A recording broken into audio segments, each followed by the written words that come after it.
want to touch on COVID, but I want to talk about questions because you touched on two important points that I think people can extract a lot of value or practically use. And the first is around that point of interviewing the employer. So maybe the accurate question is, if a new team member is interviewing for a position with you, what is a question that they would ask that would make you say, good on you for asking that? You know, like that's a good, you should be asking those questions of people you're interviewing with. Can you give some examples, or does something come to mind where you'd be like, yeah, let me, I definitely think something, I think it has to be, you have to ask a question that would,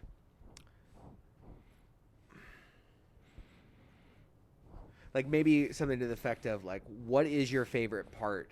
Like, why do you love this place so much? Or what is your favorite thing about these employees or this certain employee or something like that? Like aspects, like to see if they actually value those things, because they should have quick answers to that stuff, because that shows that they're really paying attention to what's happening around them. Or maybe like ask them what they look for in a perfect employee, and those kind of questions are going to help extract some information from them that you can then derive, like, is this person acutely aware of what's happening? It isn't like, well, I really love when people sweep the floor well. Duh. Mm-hmm. It's like, you could say, well, I really, for instance, Michelle, who used to work for me, like if I was asked this question, I would say, one of my favorite things about Michelle is that I never have to worry about things getting done, because she is so proficient at her job and asks me questions about what I want versus me always dictating things to her, because I love being asked questions. So we just get to the point of what we need to do, that I can really trust her to do everything we need to. And if anything is going to happen, she asks me a question.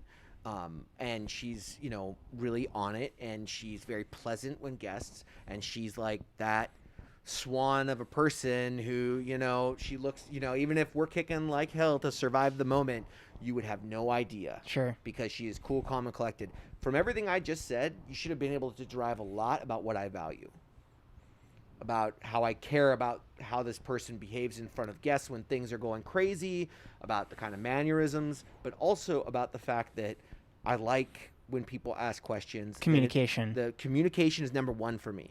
Like I really value that. My mom, the way I was raised, like she's always really patient with us about things.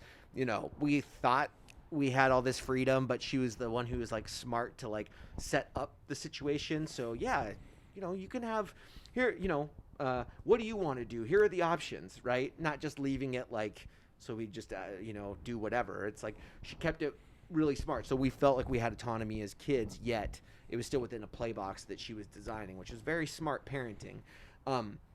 It can be kind of the same way with communication is number one. So I don't yell. I've never been that person. I really think I'm probably one of the more patient people in the kitchen you can work with, yet still, if I need to be stern about things, especially when it comes to physical safety. Yeah. That is one of the few times that I will raise my voice, because I just don't want somebody to get hurt.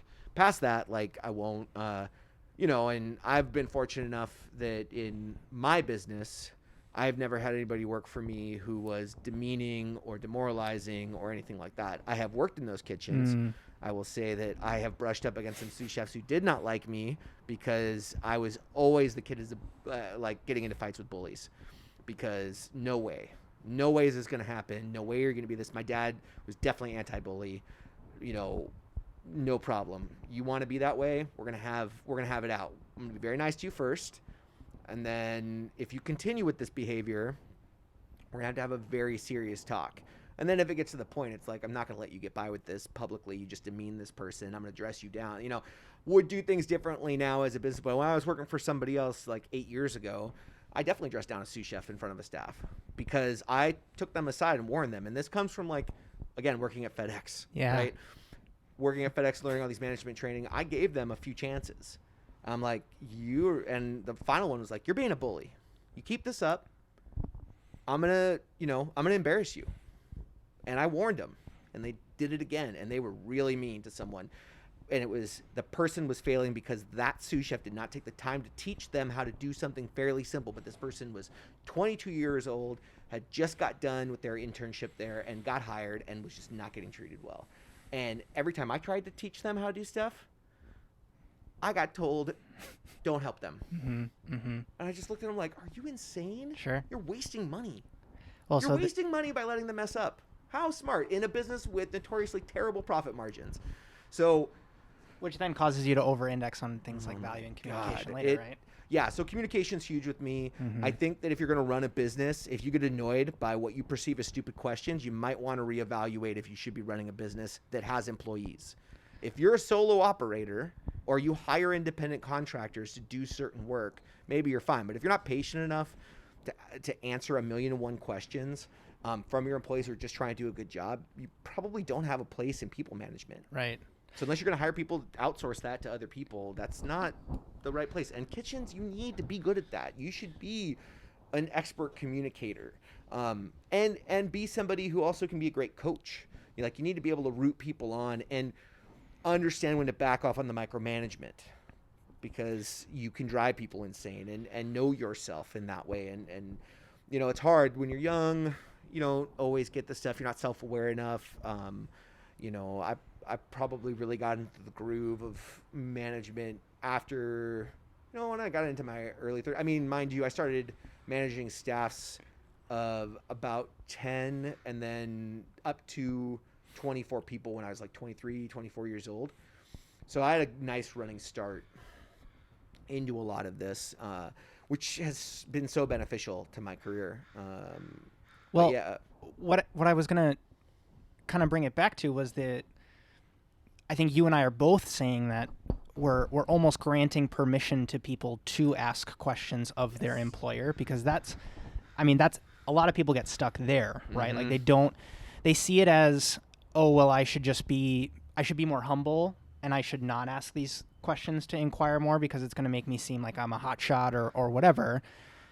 That's the first place. So it's kind of like green light. You can't ask these questions in interviews. Absolutely. And then the second one is like how to not just structure the question so you get the right information, but then how do you analyze that information and almost have some forethought into what type of person is this to work for. Absolutely. Right.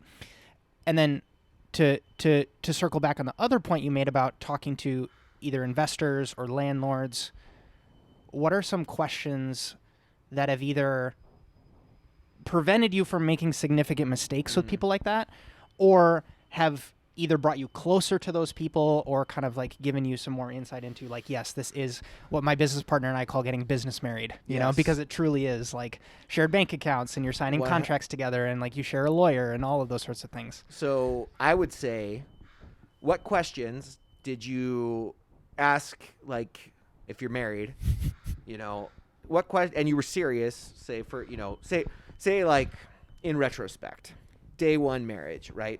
What questions would you have asked your now wife or serious significant other to get to it? Like when my wife and I met, we had the most upfront conversation, and you need to know what your disqualifiers are, right? So in a relationship, for instance, if one of you wants kids and the other one doesn't, don't be together. Not trying to be harsh. I'm just trying to say that person will always want kids. You're going to have dysfunction at some point over that. It's okay. There's a lot of people out there, a lot of great people who you'll do really well with. Same thing happens in business. If you have someone who's not willing to negotiate on rent, and you should be asking this question day one, or at least maybe by meeting two, because meeting one a lot of times is going to be, let's warm up to each other, keep things vague. Don't make sure you never make anything rock solid with them other than you are a professional who is responsible and you can work with them. Like obviously that stuff. But you should be asking, don't let things go like 10 meetings or whatever. And then it's like, oh yeah, and I can only spend this much on rent. You just wasted everybody's time. Right. And how irresponsible and rude is that? I mean, you don't want to get a reputation that you're just like wasting everybody's time. And I'll tell you that real estate agents talk with each other. you can get on a list and they will not be happy with you. And of course, people who are interested in investing in restaurants too, there's a little community of those people. But why would you ever want that reputation? So I would say that you should approach it in the way that you need to know what your disqualifiers are. You need to have a range. What's, the big things, right? What's the rent? How much tenant improvement or TI allowance are they going to give you? If another pandemic hits and we have to close for 6 months, would you extend any kind of rent forgiveness or free rent or percentage-based income rent or whatever? And, what about utilities? How are those shared? If you're going to do improvements like the hood, do you pay for all of it? Or if we're installing a hood, like for instance, the project in Fremont, I can't walk away with the hood. I'm not going to uninstall the hood and walk away with it. You're paying for that, and that's not coming out of my TI. You're just putting that in because I can't walk away with that. Now, if you want to, because it's going to be a restaurant, because the hood's going in, the stove, we could talk about that. Yep. We could make an investment on a piece of equipment that's good for 20 years because those exist if you take good care of them. And, I'll pay half, you pay half kind of a thing. Interesting. Or if I'm going to pay the full boat, I'm going to probably pick a different piece of equipment, and then take it with me when I go, or if I sell it, I get to keep that profit from that. This is one of the biggest things that I learned years ago. And this was, of course, from a manager who I worked with at FedEx, whose name was Ed, and he had all these isms, which were great. But he would say this. Well, can I cuss? Yeah. Okay. He would say, if it ain't writ, it ain't shit. All right? And that has to do with contracts. All the stuff we're talking about, that goes in. No handshake deals, nothing. My other friend would also say fences build friends when it comes to contracts. Two great things to remember. Always remember those things, because those fences, now those contracts, make sure that the communication is there, that I know what I'm responsible for, you know what you're responsible for, and if we ever need to refer back to a document that we have legally signed and binds us to this, so we never have to hopefully go to a court of law to settle anything, but if we just need to get on the phone and say, hey, subsection whatever says I do this when this happens, like if there's a plumbing issue, that's not on the landlord, that would be on me, because that's what we agreed to. I was fine with that because I got a great deal on my rent because I was hard-nosed about it. I'm like, this is my max. Well, I talk about it from the perspective of contracts, 9 times out of 10 are written in peacetime. Mm-hmm. And you want that type of thinking to be applicable during wartime. Yeah. You know what I mean? When conflicts arise, when the gloves come off, that's when you want to be able to refer to this thing that we agreed on months ago over dinner when we were having, when we were buddy, not emotionally elevated and kind of like tensions are high and all of that sort of stuff. And that's also why, okay, everyone, if you actually care about looking professional, don't use Facebook Messenger or DMs in general to conduct your business. You don't look professional. You don't. Maybe for first contact, okay. But if you want to look professional, email is your only option. Don't do it by text message. And this is not because I'm way older than I even look. It's not about that. It's about that if you have an email thread that says all these things, that can be used in a court of law. Now, it's not to say that I'm going to sue anybody, but it's also to say, you want to make sure that you have this stuff. And also, it also helps to jog people's memories when they forget about things 3 years later that they said. You have this. Mm-hmm. So in your contracts, I think that is a great way to put it, that, it's like thinking, you want to write it for if you're in war times. So game it out. What are your worst case scenarios? Yeah. Say you put a business in, this is where some of the talk about percentage-based rent starts to become very smart. Now, some people will look at it well, what if we're just super successful and we make millions of dollars and now I'm paying way more? Well, you're still only paying 10% or 8% on your rent. So, yes, that you're paying more money, but on percentage, you're paying exactly the same as if what you had done in your business plan worked out. Now, The percentage-based deals I hear very seldomly. That's a pretty rare thing, but I do like that that's being talked about a little bit more. I don't know for sure if that's the way to go. I don't. I think that, depending on your business and depending on where your ambitions lay, that's going to really dictate, maybe that kind of structured deal. But, when you're asking these questions to your employer, to your investors, to whomever, you got to make sure that they really understand where you sit. Like, do not leave things vague and do not be ambiguous about this stuff, because it'll come back to bite you. And it absolutely will. Like, for instance, if you get an investor who's like, oh, I'm a big foodie and I want to like get into a restaurant and I want to like, and especially if they're like incredibly wealthy, they'll get in and then they might be all up in your hair all the time. And they're like, well, why aren't you doing it like this guy on TV does it? And why don't you have more time to do this? And it's like, they have no idea. And of course they don't. That's a nightmare. It is. It's why I would say don't have those people invest in you. Like, when choosing those, so when you, just as a small tangent on investment, don't ever use your own money. Don't ever, and this is all business to me. Don't ever use your own money. Don't ever mortgage your house. Don't ever let anybody related to you mortgage their house. There are nightmare stories about that we've been hearing for about decades, not just during Corona, forever. Don't do that. If you can't get people to invest in you, you do not have an investable product yet. Period. Watch more Shark Tank. I mean, they purposely give out more deals than they should because it makes the TV better, and there's interviews about that. But it is a point to say that you need to make sure that when pitching, if you get investors on board, that means that it's like some proof positive that they're like, yeah. And maybe not just one. Like, maybe have like a few, so that you don't owe so much money to one person, and that also you have more people who are going to bring people to your restaurant, like, or whatever business it is, right? More people to be excited about things. But you got to ask certain questions. And also, I'd recommend that it's a complete hands-off.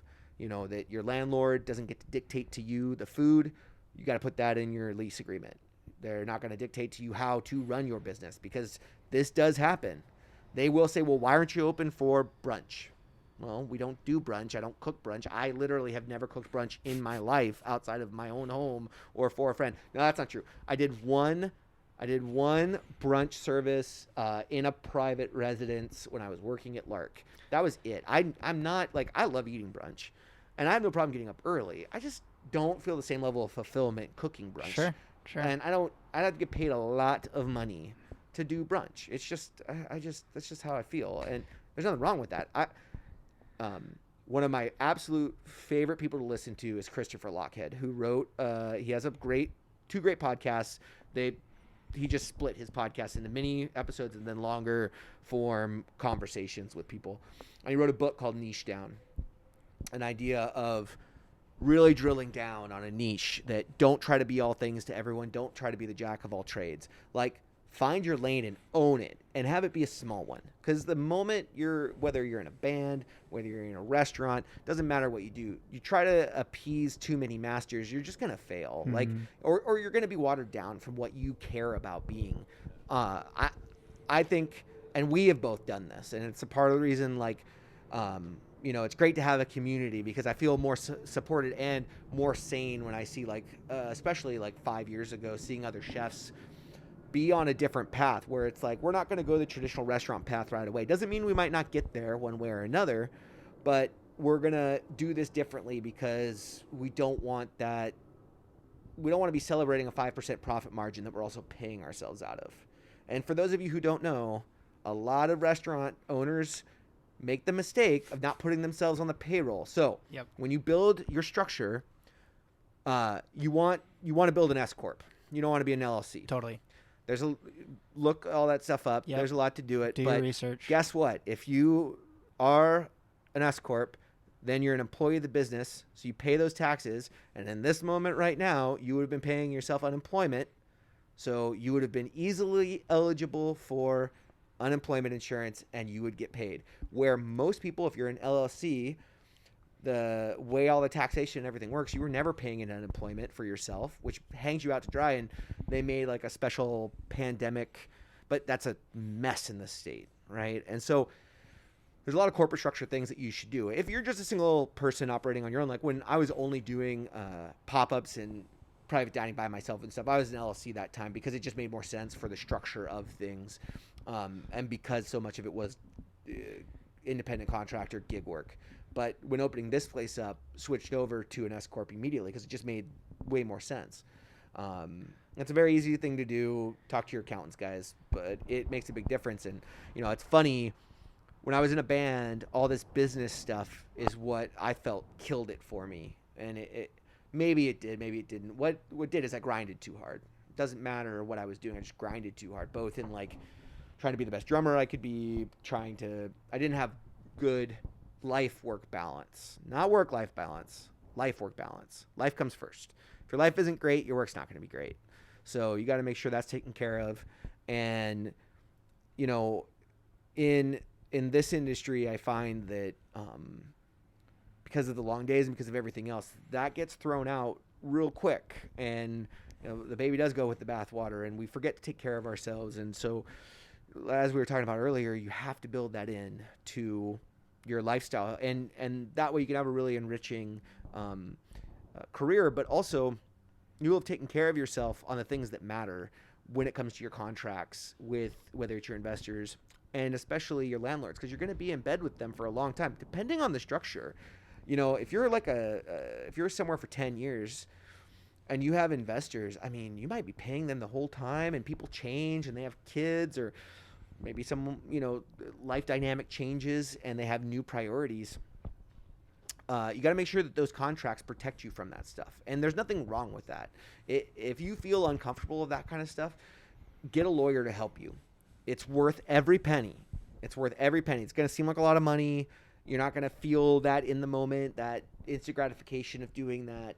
But know that they will have protected you and acted on your behalf to make sure that you are fine. And make sure to, if it's for a restaurant specifically, find lawyers who deal in that specifically. Don't use like your family lawyer. Don't use a family member, period.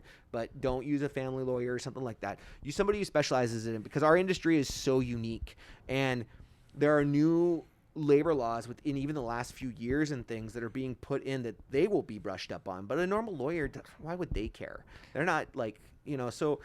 There's also an element of like, you have to admit that you don't know something, which when you're at that point in your career, when you are the go-to source of knowledge for a lot of the questions, it's a little bit, I don't want to use the word humbling, but it's almost like you have to admit, like, I need to put my hand up for help with this. When I worked at FedEx, one of the big things they talked to us as managers was delegate and follow up. It seems so simple. And it seems like, yeah, duh. But you know how bad we are in this industry of that, especially as chefs, because there's like this measuring contest. I'll leave out. Yeah. We all know what I'm talking about. But it is. It's like this ego measuring contest. And, men and women both are bad about it, because our work is, there's this competitive, like at being an athlete. Like when I played ice hockey all through high school, and elementary school too, like there's instant gratification being better than someone about something, and there's this obvious meritocracy, which is one of like the infectious things about working the line. Like, when you are more efficient, you waste less, you cook perfectly, that skin on that fish is like crispy and awesome, and it is cooked right to the perfect doneness for whatever it is. You're working in the flow of things, and then especially when you get proficient, it is so much fun, especially when you're with a team that like gets it, and you can have that flow together, and there's so many great podcasts and stories and things that you can read about that workflow that is awesome. I think that you have to protect, and I know we keep coming back to this, but it's so important that the business stuff, and as I was saying before, that it can burn you out. A lot of people are like, I don't want to deal with the business stuff, whatever. And you're not going to have a choice unless you have just a bunch of money to delegate all that to other people. So you have to get okay with that. And you do need to teach, you need to learn these things. You need to know Excel. And again, got to credit FedEx. I learned a lot working there. I already knew how to use Excel, but Illustrator and the whole Adobe suite, back in those days when I worked for them, we used all those programs. Now they have proprietary programs. They use it. They built software for themselves based off that stuff so that they didn't have to license it anymore.